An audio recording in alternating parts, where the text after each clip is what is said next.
Okay, hello. I'm Jannie van Andel. I'm a member of the leadership team in the Benelux. And with my team, I'm responsible for supply chain development. Sorry? Sorry.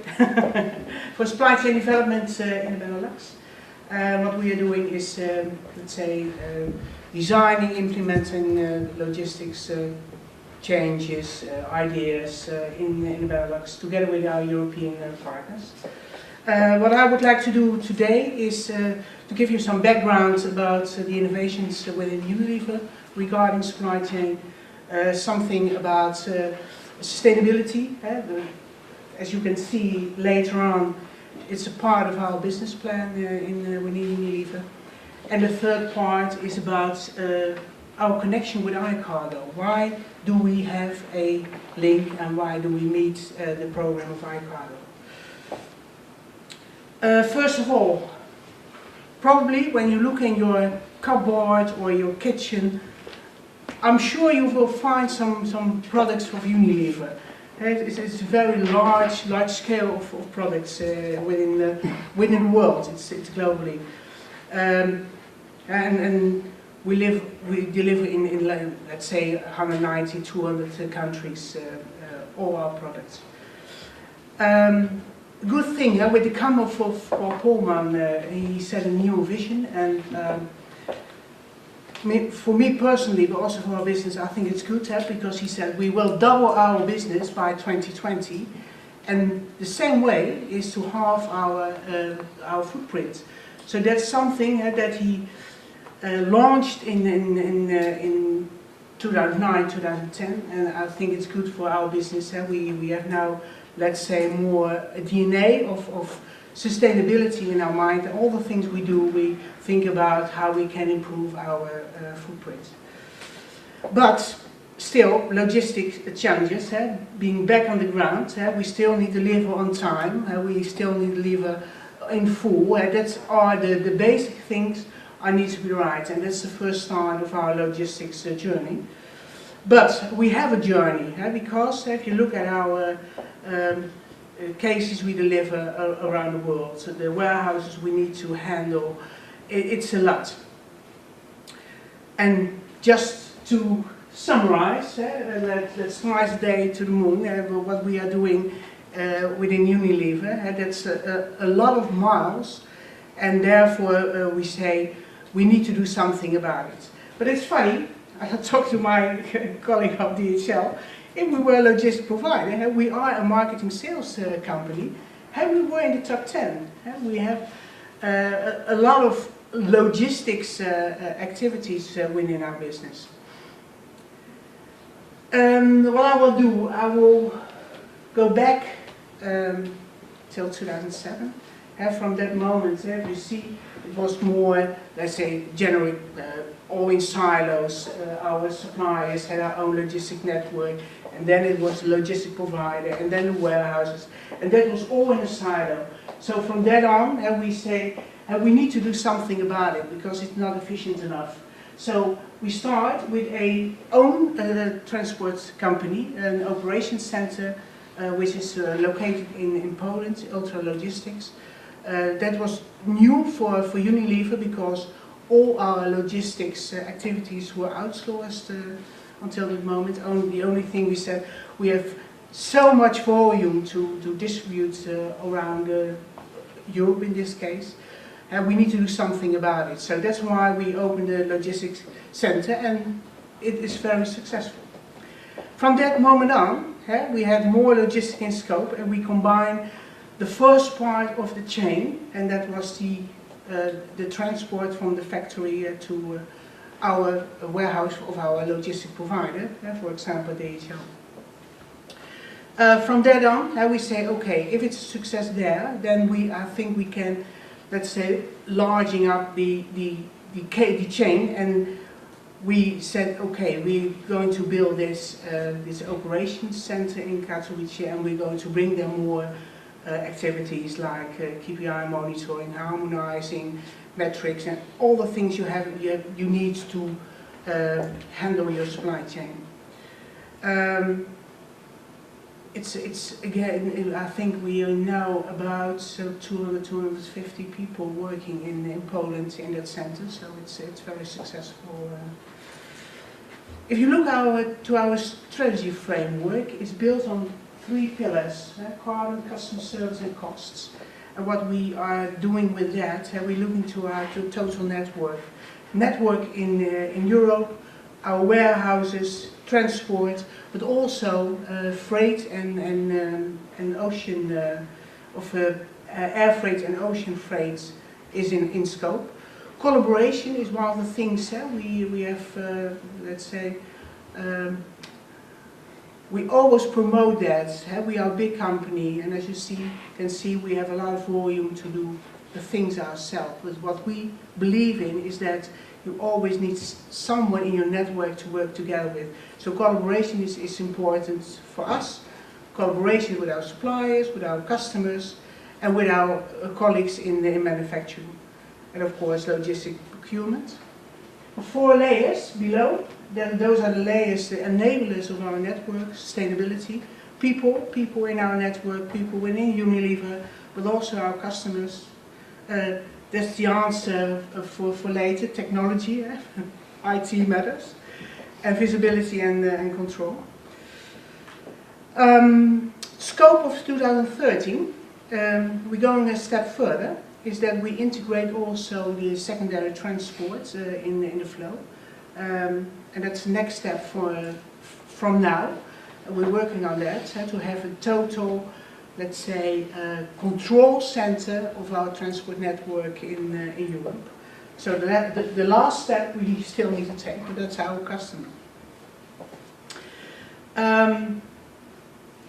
Our deliveries from our factories in Europe to the countries, I think about 70% of the deliveries are full truckloads, but 30% is very differentiated. We have a lot of products, a lot of small products, and that was not efficient. Not efficient. We have a lot of factories in Europe, but the miles to the countries is sometimes too long. So we decided 1.5 years ago that we will implement some network hubs in Europe, and that's what we are now working on. And by the end of 2014, it should have been implemented. That means that we still deliver full trucks from sourcing unit to the country, but all the inefficient loads are going via the hubs. And this is what it looks like. The left one is it's a spider net to a more efficient network by 2014. And the saving below says enough, I think, what we are well going to achieve by that. And because we only have one Earth, and that's the bridge to our sustainability program. November 2010, Paul Polman launched the Sustainable Living Plan, and that's not all about environment. It's also about social impact. It's about how we're looking to the people. For example, the hand wash programs for the children in the third world, obsolete, waste, everything is in that plan, and every step we take in marketing, sales, or supply chain need to go via this plan. But still, if you look at supply chain, our impact is not so big. If you look at the chain, is that 3% production and 2% transport is not that much.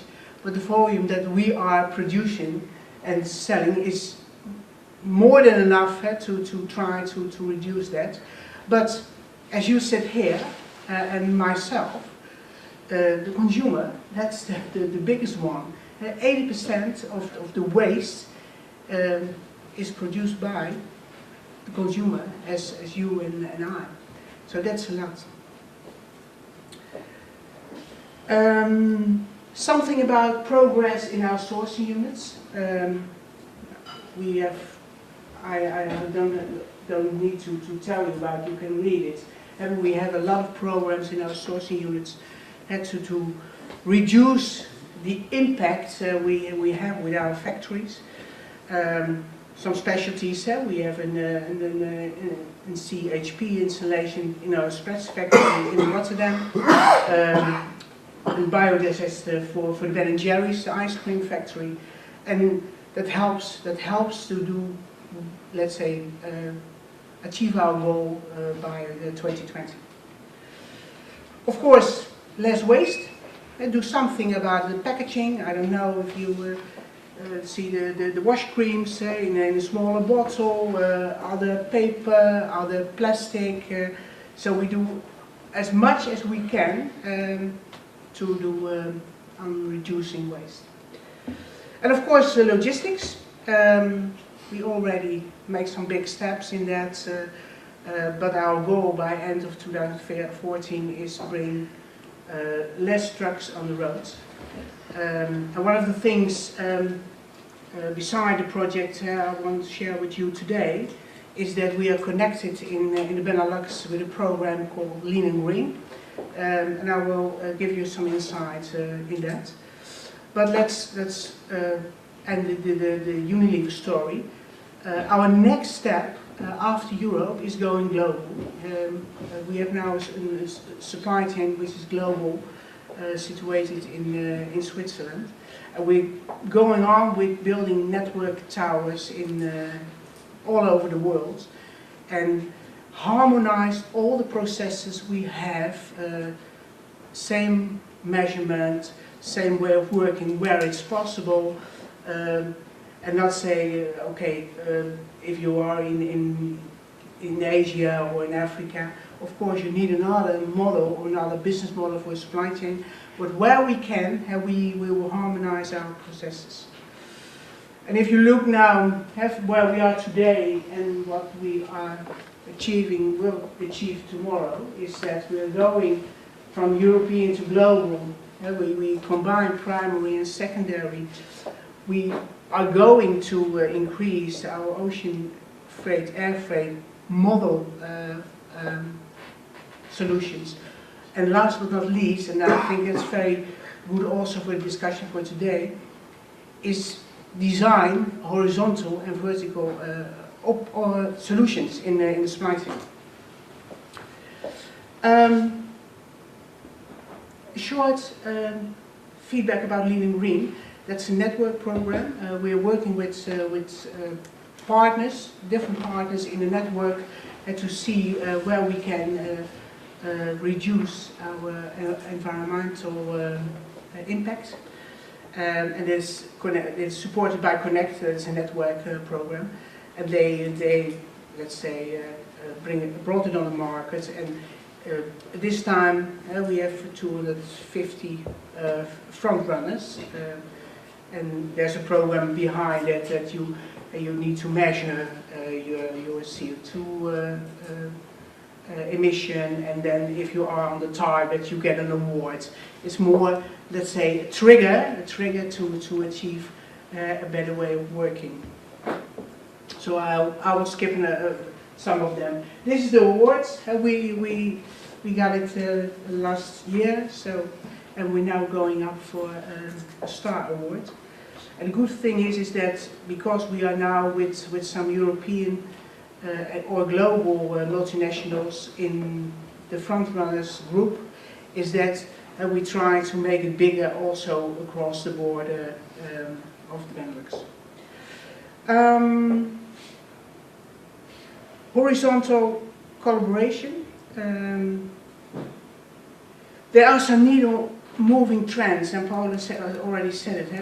Things are changing very big. We have very demanding customers in Europe, so things are needed. Collaboration, but also with our customers. What you see is that shared warehousing, for example, and stocking flow is something we discuss with our partners. Always the balance between responsiveness and cost effectiveness. Data is also in a big discussion. What are we going to do with joint forecasting, with event casting, health, well-being, technology, a lot of things we need to take into account the next coming periods. The link with iCargo, let's say by the end of last year, I agreed with our supply chain director in Europe that we in the Benelux, Netherlands and Belgium, will build up let's say, a network design based on horizontal collaboration, because within Unilever that's the most proven area where that can happen, because we have short distances, it's very, the customers are close together, and it's a good market to start with. So what we agreed is that we are going to build a, let's say, kind of a menu where you can say, okay, if you want to work together, what do we need? Is it for everybody? Is it possible? What do we need? Do we need legal aspects? How are you going to handle gain sharing? All those kind of things. And building up the business case for this project, so I got in contact with iCargo, because from my perspective is that only collaboration was not enough. We as Unilever had a lot of collaboration activities already in place, but also always vertical. One logistic provider with 2 or 3 manufacturers or other suppliers, and what we want to do is more horizontal. And by that time, I thought if we want to be more responsive, more partners in the chain, how are we going to manage that? And we need something in the, let's say, IT environment. Some things like smart agents, self-thinking trucks or whatever. So that was a good thing, and that was where iCargo stepped in. So I thought we have a perfect match. Because what I think is that what we as Europe need to do is design networks with competitive edge, and not only for fast-moving consumer goods, but also for combined things for other areas in horizontal collaboration, and let's say underline with smart multi-agent. Because if you want to have a supply chain delivering within 4 hours, what we have in the Netherlands, it's not possible to do that in a network, because that doesn't work. And what you want to have is you want to get rid of the empty miles. That's very important. So where you want to live a partner's Carrefour or Albert Heijn, you say, okay, I need now a truck. We need to go to one of our factories. Then you need something in intelligence IT to handle that. So what we did, we started discussion with our partners, with our logistic partners, with our customers, and we started to make, let's say, a more design principle. So at this time, we now a step further. We started a brainstorm session with some customers to say, okay, what's now the content of the pilot? But we are this far that they are willing to cooperate with us. And the next slides are more from the iCargo perspective, from GSI, who is working on the smart agents, intelligent agents proposition. So if I look to our planning, is that somewhere in June, July, we're going to start the first pilot, and that's I think it's a very other way of working, because we don't have that in the Benelux. So I think it's exciting and challenging to bring that in. That was in a nutshell. Big nut. Yeah. Questions by now? Thank you.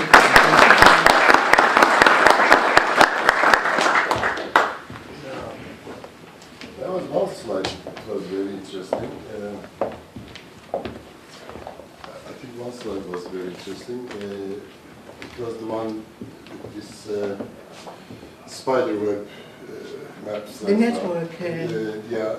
There was one parameter. How many kilometers in terms of logistics is saved?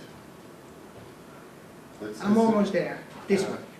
It's as important as food trucks. Yeah. So I think that's a good parameter, and maybe we should think of doing something about this parameter within iCargo. Yeah. I Great. mean, in your Yeah. health pilot, so to say. Yeah. Just for clarification, because you mentioned that your initial scope was for full truckloads, about 70%. Sorry, the initial scope you mentioned was for this ultra logistics control tower for full truckloads, for primary transport and also inbound from your suppliers. So these pictures, this is based on the full truckloads or the 30% less than truckloads? No, both. Both. It's both. Yeah, it's both. Yeah. Yeah. Yeah, and what's not in here yet, and that's something we are now, there are opportunities when you build a hub network, opportunities arise. We have a discussion with you guys about co-packing, and we started a co-packing opportunity in our first hub. And and what you see is that it's very interesting because normally we pick it up and bring it to another supplier and then to the next one, and now you can do that centralized, and you are working on a model, a co-packing model, that a lot of opportunities are coming up only because you do those things. Those services. Yeah, yeah. You mentioned that this 30% is now going to go through hubs. Yeah. How far are you in the, should we say, management process of the stuffing and stripping process, which is necessary in the hub to secure full loads leaving the hub as well? Yeah, well, we are, that's a technical one. We start by the 17th of June is the first go live of the first hub. And that's the system behind it, because we start with a new TMS, who is linked on the hub. And behind that, there's a supply chain management system. Because that's very interesting, because if you don't do that, then you have a problem. And so forecasting is also an important one, because the countries are doing the things the same as they do today. They ask for delivery in the countries, so they're behind it. There's an intelligence system who, let's say, combine the deliverables for the countries to a full truckload.